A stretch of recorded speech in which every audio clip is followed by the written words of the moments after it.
First Bank. You first.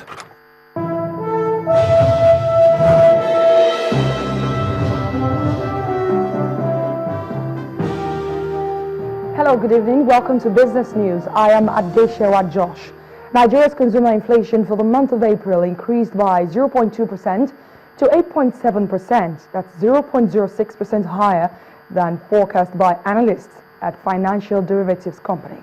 This is the fifth consecutive month of increase in the headline index this year and the highest since July 2013. Data from the National Bureau of Statistics show that the food sub-index also increased, but marginally by 0.1% to 9.5% for the period under review. In the meantime, Nigeria's GDP also dipped from 5.94% at the end of the fourth quarter of 2014 to 3.86% in the first quarter of this year. And according to the National Bureau of Statistics, due to the fall in oil prices, oil production was 2.18 million barrels per day in the first quarter of the year, unchanged from the previous quarter. Also, Nigeria's Bureau of Statistics today released computation processes and determinant factors for capturing unemployment figures. The Bureau's head, Dr. Yemi Kale, in a live interview with Channels Television Business News, that's Business Morning, he says that decision to amend the country's national definition of unemployment was a challenge not taken lightly. Nigeria is probably the only country in the world that adopts the previous unemployment definition methodology of 40 hours a week. And to be honest, our unemployment data then was just lack of full employment is what we call unemployment. But in policy, you have to be very, very precise what the problem is, because the people have to ensure the policies have to be designed to match that problem. And this is why we set up this committee. The committee was not driven by NBS, it was driven by largely the private sector. There were some relevant government agencies there. There were even some media agents also in the committee, and their job was to review international methodology, review what we are doing, and recommend to NBS what they thought was a more appropriate definition methodology for unemployment. And that's basically what we are doing, what they have done. They finished their work last December, but it took us a couple of months to review what they had done before unveiling it.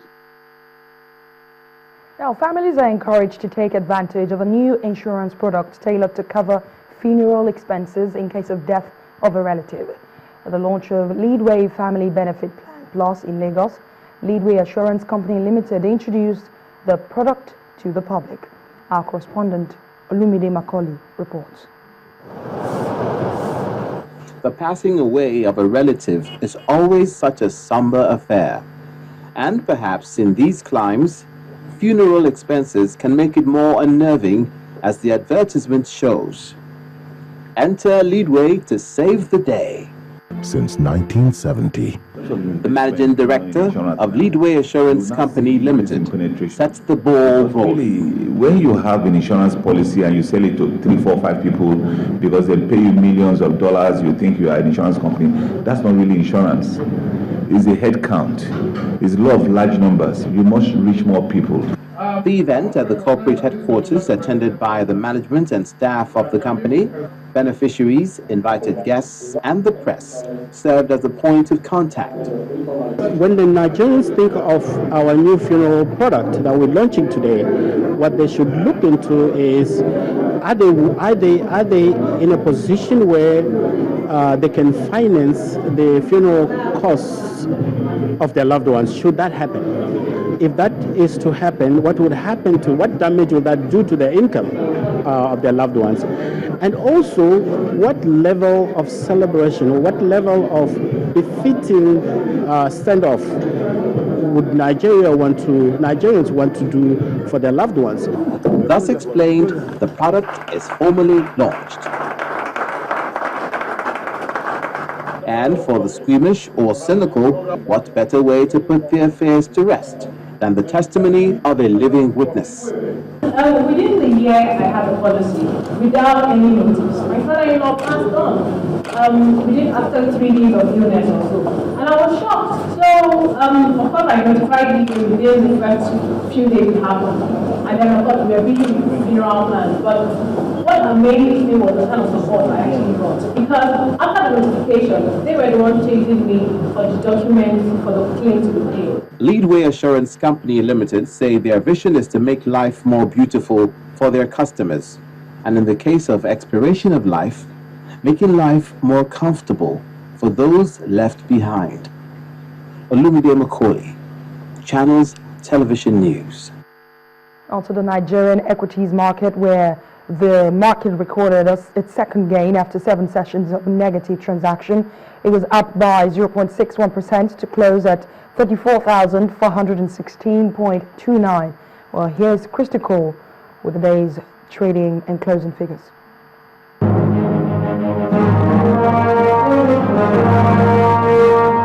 Hello and welcome to the Stock Markets Report. Nigeria's equities market posted a 0.60% gain, closing in the green for the second time this week. This follows renewed bargain sentiment on industrial stocks and other medium-cap shares. The all-share index closed at 34,414.18, while the market capitalization closed by the margin at 11.68 trillion naira. The gainers chart was led by Forte Oil with a 7 naira 60 kobo gain, followed by 7up with a 5 naira 90 kobo gain, and Flour Mills followed also with 1 naira 20 kobo gain. And on the decline as well is Ikeja Hotel, which shed 35 kobos, Kai Bank lost 21 kobo, and Nascon shares declined by 17 kobo. Banking stocks topped the volumes chart, with UBA leading with a little over 77 million shares, while Zenith Bank follows with transactions of 54.03 million shares as Shams comes next.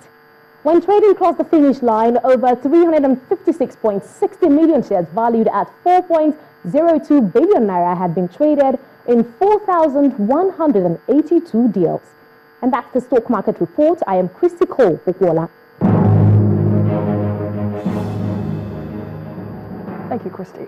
Nigeria's Minister of Agriculture, Mr. Akinwumi Adesina, says efforts of local rice producers like Olam Agro Technical Processing Limited must be commended, as the company and others have invested heavily in parboiling systems leading to made in Nigeria rice. Mr. Adesina gave the commendation in Abuja during an investigative hearing into abuses in rice importation. The Agriculture Minister specifically noted that Olam Nigeria had contributed significantly to increasing production of the Nereka variety of rice in the country. The past few months have witnessed controversies and arguments between government, ministries and parastatals over abuses in rice importation by importers who have exceeded their allocation. This investigative hearing at the House of Representatives is set to unravel the facts surrounding these controversies. Contrary to the foregoing, the Minister of Agriculture and Rural Development, Akinwumi Adesina, said in his presentation to the lawmakers that local rice producers such as Olam Agro Technical Processing Company Limited, one of the foremost indigenous rice producers, ought to be commended. The most important thing for us is you need to install your parboiling system that will allow us to be sure that whatever rice we produce, you can actually process it into finished Nigerian rice. That is our policy. On the production gap of rice, the minister said Olam Nigeria has made progressive impact on raising production from Nigeria's average yield of 1.5 tons per hectare years back through the introduction of varieties. Our milling capacity remained this way. So we have to give incentives to raise our milling capacity and close this gap.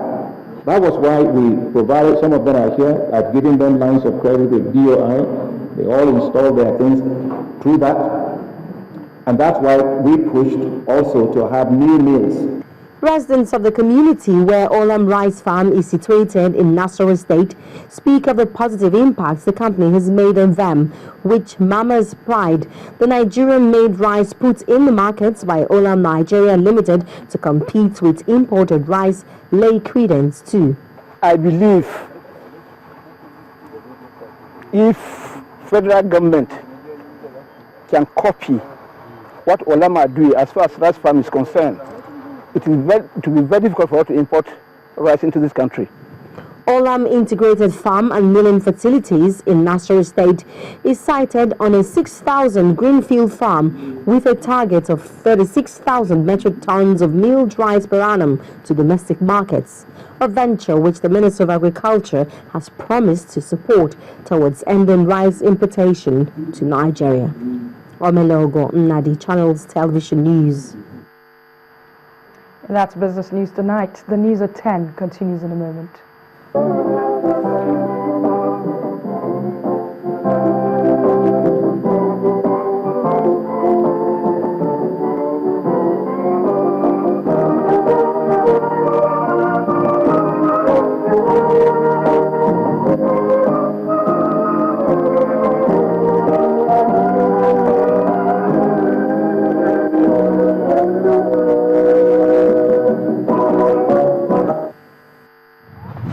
First Bank. You first. As Nigerians await the resumption of an entirely new government in the center, in 16 years, some eminent citizens have been speaking on the leadership and the roles and traits of a good leader. The presentation of a book about the River State's governor, Dynamics of Change, the Amechi Years, presented the platform in Lagos today. Nobel laureate Professor Wole Soyinka and APC leader Bola Tinubu harped on the need for courage of conviction and common sense revolution. Our correspondent Henry Ogujimi reports. The gathering brought together prominent Nigerians from both the business and political community, including 7 governors and newly elected ones. The book about the River State Governor, Chibuke Amechi, was edited by Dr. Chidi Amuta and Dr. Yemi Ogunbiyi. Its foreword was written by Professor Wole Soyinka, and Bishop Matthew Kuka dissects it in his review. We are presented with an Amechi as a stubborn contrarian, a fearless lion given to sailing against the wind and taking on the most powerful. A chapter titled Restoring Law and Order by Ade Adeogun places in context the problems faced by Governor Amechi as he confronted the dragon of militancy in Rivers State. We read on page 73 of the book a sad story of the abandoned helicopters purchased in the United States of America due to the unresolved issues between the federal and the state government. The gathering provided a platform for some leadership and governance lessons. Professor Wole Soyinka, in his keynote address, underlines the reasons a good leader needs courage. I admire courage. It's as elementary as that. Courage of conviction, courage to put yourself out on a limb on account of those convictions. The second stage is whether you agree with those convictions or not. But what is indisputably, unarguably correct is to have those convictions and to be ready to make the necessary sacrifice for those convictions. And for APC leader Bola Ahmed Tinubu, such courage also come in handy in what he calls common sense revolution. This revolution is not a violent one to tear things down. It is a revolution to rescue us all from violence, injustice, and poverty. It is a positive one to rescue, relieve Nigeria and repair, restructure the nation and its institution in a way that further collective prosperity and well-being of our country is assured. Going forward, the proof of the potency of such revolutions will sure be put to test in the coming weeks, months, and years as the country enters a new phase of its democracy. Henry Ogunjimi, Channels Television News. Still ahead on the news at 10, Coach Stephen Keshi invites 26 home-based players to camp ahead of the 2017 African Nations Cup qualifiers. We have details in sports news.